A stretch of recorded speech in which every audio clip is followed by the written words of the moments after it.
तो चलिए आज देखेंगे कि हम लोग शिक्षक भर्ती वर्ग 2 का है ना, ये वर्ग 2 का है।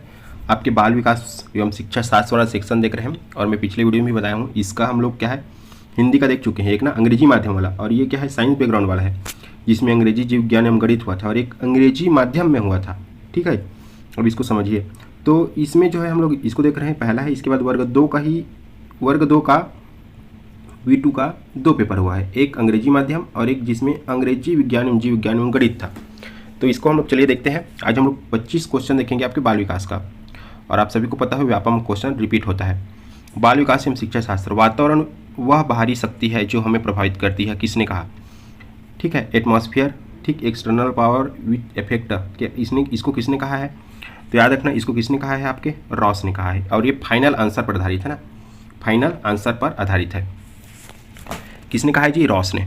अगला देखते हैं, छोटे शिशु खिलौने तथा अन्य वस्तुओं को फेंककर उसके भागों को अलग करके किस भाव को दर्शाता है? अलग कर देता है और किस भाव को दर्शाता है? तो जिज्ञासा प्रवृत्ति। ठीक है, फेंकेगा, उसको अलग कर देगा, फिर तोड़ के देखेगा क्या हो रहा है, उसको समझने की कोशिश करता है, इसी को जिज्ञासा बोलते हैं। जिज्ञासा ने की क्यूरियोसिटी, टेंडेंसी ना।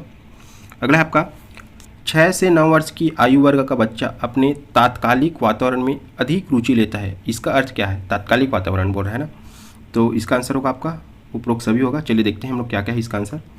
तो पहला है आपका पाठ्यक्रम अधिक विस्तृत ना हो, पाठ स्थानीय मुद्दों पर केंद्रित हो, स्थानीय मुद्दा ना। व्यक्तिगत स्वच्छता और स्वास्थ्य पर पाठ अधिक सार्थक होंगे। अगला देखते हैं हम लोग, शिक्षण प्रक्रिया को बढ़ाने के लिए प्रौद्योगिकी के उपयोग को शिक्षा में क्या कहा जाता है? तो ये तो पता होगा आप सभी को, ICT बोलते हैं इसको ना, ICT। अगला है आपका बौद्धिक विकलांगता को परिभाषित करने के लिए निम्न मानदंडों में से किसका उपयोग किया जा सकता है? बौद्धिक विकलांगता को मापने के लिए किसका उपयोग किया जा सकता है? तो आपका आंसर होगा D। ऐसे जो क्वेश्चन रहता है उसका सामान्यता बोल रहा हूँ ना मैं, सामान्यता आंसर D ही जो उपरोक्त सभी वाला है। इसमें देखते हैं हम लोग, बौद्धिक विकलांगता को परिभाषित करने के लिए मापदंड औसत बौद्धिक कामकाज से नीचे, औसत जो बौद्धि है वो कामकाज से नीचे होगा। सामान्य तौर पर अनुकूली कामकाज में हानि, जो सामान्य तौर पर जो कामकाज है उसमें हानि होगा। इन कमियों को 18 वर्ष की आयु से पहले प्रकट किया जाना चाहिए। विकासात्मक विकार, अगला क्वेश्चन देखते हैं, विकासात्मक विकार का एक उदाहरण है। तो विकासात्मक जिसको 68, ठीक, इसका क्या होगा? इसका जो आंसर है व्यापम द्वारा विलोपित किया गया है। ये बहुत सारा है इसमें आंसर, इसलिए इसको विलोपित किया गया है। फिर अगला है आपका, अभिप्रेरणा के लिए विद्यार्थी की प्रशंसा की जानी चाहिए। अभिप्रेरणा, मोटिवेशन के लिए स्टूडेंट की क्या की जानी? प्रशंसा। तो एकांत में किया जाना चाहिए कि अलग से किया जाना? तो याद रखना, इसको लोगों के बीच में किया जाना चाहिए ताकि कोई दूसरा स्टूडेंट भी इससे क्या हो, मोटिवेट हो, और वो भी उसकी तरह क्या है जी, कार्य करने की कोशिश करेगा। अगला आपका लोगोस का अर्थ ज्ञान होता है, तो साइकी का अर्थ क्या होगा? तो लोगोस का अर्थ ज्ञान है, तो साइकी का अर्थ क्या है? इसमें आंसर को विलोपित किया है, याद रखना, विलोपित ना। अगला देखते हैं, शिक्षा में प्रजातांत्रिक दृष्टिकोण का अर्थ है। प्रजातांत्रिक, शिक्षा में प्रजातांत्रिक दृष्टिकोण का क्या अर्थ है? तो याद रखना, इसका अर्थ है समान शैक्षिक अवसर, इसी को बोलेंगे प्रजातांत्रिक दृष्टिकोण, डेमोक्रेटिक अप्रोच। देखिए इसको पढ़ोगे तो आपको ज़्यादा अच्छे से समझ आ रहा है। डेमोक्रेटिक अप्रोच मतलब कि समान शैक्षिक अवसर, लेकिन ये प्रजातांत्रिक थोड़ा सा टिकल लग रहा है। अगला आपका डींग हाँकना है। ठीक, डींग हाँकना क्या है? तो ये है आपका क्षतिपूर्ति। आंसर लिया है इसका क्षतिपूर्ति। डींग हाँकना मतलब क्या लिया है? क्षतिपूर्ति लिया है, याद रखना इस चीज़ को ना, फाइनल आंसर है ये। फिर अगला है आपका व्यवहार के विकास के संबंध में क्या सही नहीं है? व्यवहार के विकास के संबंध में क्या सही नहीं है पूछा है ना, तो इसका आंसर है आपका D। उसके बाद देखते हैं हम लोग, डिस्कस करते हैं सबको। इसमें है क्या क्या सही है विकास के संबंध में ना, व्यवहार क्यों भी, बिहेवियर डेवलपमेंट। तो यह सामान्य सामूहिक संक्रिया से विशिष्ट प्रतिक्रिया की ओर जाती है। ठीक, generalisation mass activity to specific क्या है? रिस्पॉन्स। जनरल से क्या है? स्पेसिफिक की ओर। यह एक क्रमिक और अनवरत प्रक्रिया है। ठीक है, कंटिन्यूअस प्रोसेस है। यह प्रत्येक बालक के लिए भिन्न होती है और क्रम में एक रूपता नहीं पाई जाती। ये प्रत्येक बालक के लिए क्या होगा? भिन्न होगा। ठीक है, varies from child to child in sequence is not uniform, एक समान नहीं होगा, मतलब भिन्न भिन्न होगा। अगला देखते हैं आपका मुख्य धारा का अर्थ है, मुख्य धारा, मेन स्ट्रीमिंग का अर्थ क्या है? तो याद रखना इसका आंसर क्या होगा आपका डी, उपरोक्त सभी। जो उपरोक्त सभी वाला थोड़ा सा ध्यान देना, बाकी एकदम 100% ये श्योरिटी नहीं है। अगला देखते हैं कम से कम प्रतिबंधात्मक परिस्थितियों में प्रत्येक विद्यार्थी को उपयुक्त शिक्षा देना।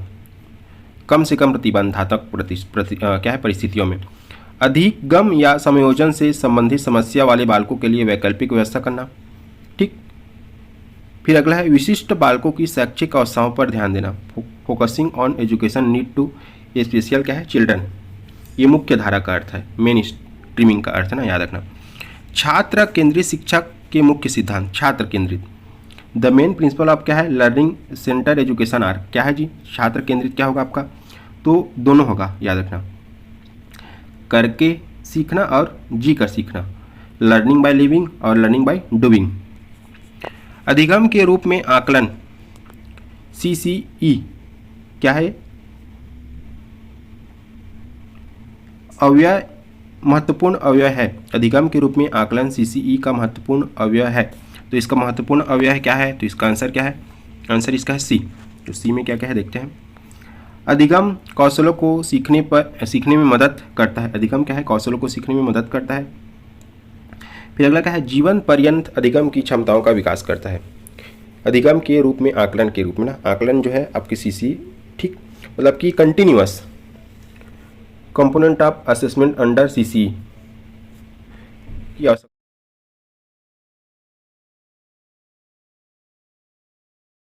देखते हैं शिक्षा है तो सामान्य विधियों की आवश्यकता होती है जो कि मुख्यतः केंद्रित होती है।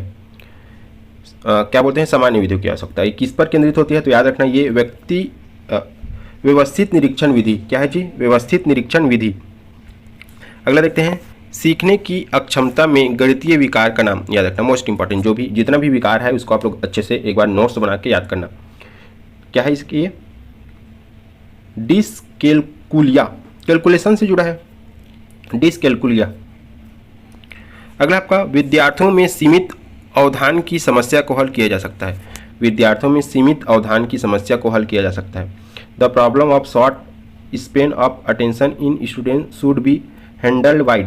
तो इससे ये किया जाता है अवधान की समस्या को। तो याद रखना अवधान की समस्या को छोटे शब्द विस्तार के साथ छोटे पाठ द्वारा, छोटे शब्द विस्तार के साथ छोटे पाठ द्वारा, इससे क्या है इसको समाप्त किया जा सकता है, यह हल किया जा सकता है।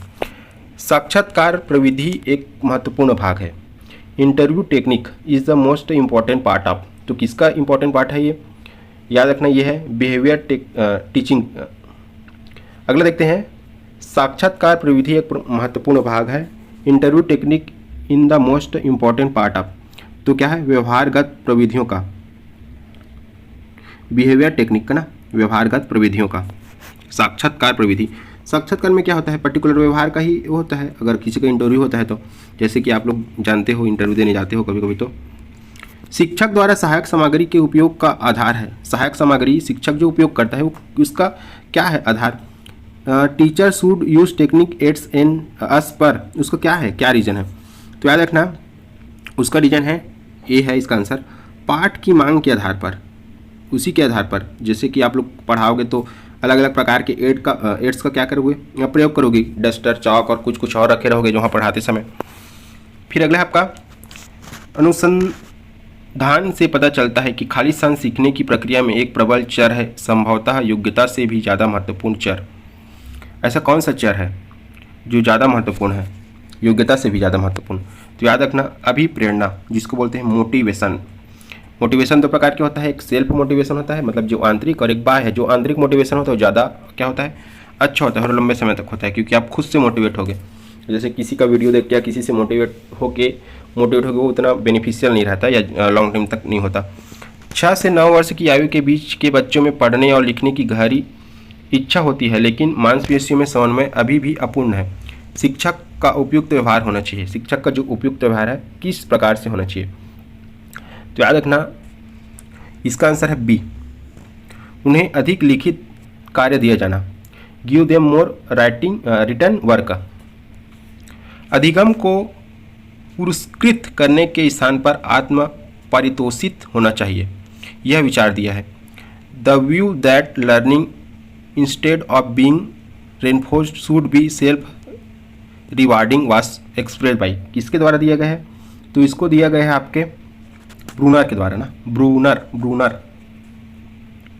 अगला देखते हैं, दंड से बचने के लिए एक किशोर सतर्क होता है। दंड से बचने के लिए, in order to escapes punishment the adolescent in cautions, वो कैसे रहता है? सतर्क। तो याद रखना, वो जो रहता है सतर्क, 23 का आंसर है ये, अपने व्यवहार में, मतलब इस टाइप से व्यवहार करता है कि उसको दंड ना मिले व्यवहार में ना, आंसर ये है ना।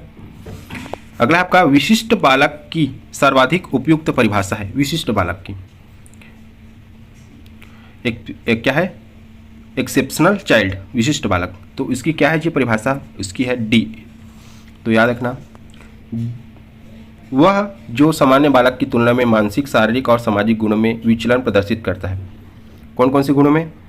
मानसिक, शारीरिक और सामाजिक गुणों में।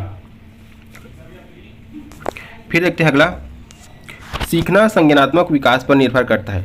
सीखना जो है संज्ञानात्मक विकास पर, तो सीखना संज्ञानात्मक विकास पर हमेशा, ऑलवेज। धीमी गति से सीखने वाले बालक को प्रकार की गति की आवश्यकता होती है। धीमी गति से सीखने वाले बालक को खाली स्थान प्रकार की शिक्षा की आवश्यकता होती है, धीमी गति से। तो क्या बोल रहा है? Slowly need type of children, मतलब जो बच्चा धीरे धीरे सीखता है उसको। तो याद रखना 26 का है सी, समावेशी शिक्षा, इंक्लूसिव एजुकेशन। शिक्षण शास्त्र का अध्ययन है, शिक्षण शास्त्र का अध्ययन। तो अधिगम प्रक्रिया, शिक्षण विधियां, छात्रों का मार्गदर्शन करना, शिक्षा। पेडागॉगी इज द स्टडी, आप बताइए, आप लोग इसी का तो तैयारी कर रहे हो। इसका आंसर है, याद रखना, डी, शिक्षण विधियां। शिक्षण शास्त्र का अध्ययन है, शिक्षण विधियों का अध्ययन करना है आपको कि किस विधि से और कैसे कैसे पढ़ाना है बच्चों को, ताकि वो ज़्यादा से ज़्यादा सीख सके और देश के लिए क्या है वो वर्क करे। निम्नलिखित में से कौन एक विशिष्ट अधिगम अक्षमता का उदाहरण है? स्पेसिफिक लर्निंग डिसेबिलिटी, तो कौन सा है इसका आंसर? इसका आंसर है, याद रखना, बी, बॉड। डिसलेक्सिया ना। बच्चों का स्वभाव इस प्रकार होता है, तो बच्चों का स्वभाव क्या होता है? याद रखना, बच्चों का स्वभाव ए, नकल करना। क्या है? नकल करना। आज का लास्ट क्वेश्चन देखते हैं। अनुसंधान से पता चलता है कि हमारी पढ़ाई का खाली स्थान दृश्य और श्रवण अंगों के माध्यम से ग्रहण किया जाता है। अनुसंधान से पता चलता है कि हमारी पढ़ाई का खाली स्थान दृश्य और श्रवण अंगों के माध्यम से, कितना प्रतिशत बोल रहा है इन द सेंस इसका कहने का? तो ये आपका 95%। तो बाकी हम लोग बाद में देखेंगे, ये जो आपका हिंदी वाला सेक्शन है। इतना रखते हैं, आज लंबा हो जाएगा वीडियो। थैंक यू आप सभी का। वीडियो को क्या कीजिए, लाइक कीजिए, चैनल को सब्सक्राइब कीजिए और कृपा करके दोस्तों में ज़्यादा से ज़्यादा शेयर कीजिए।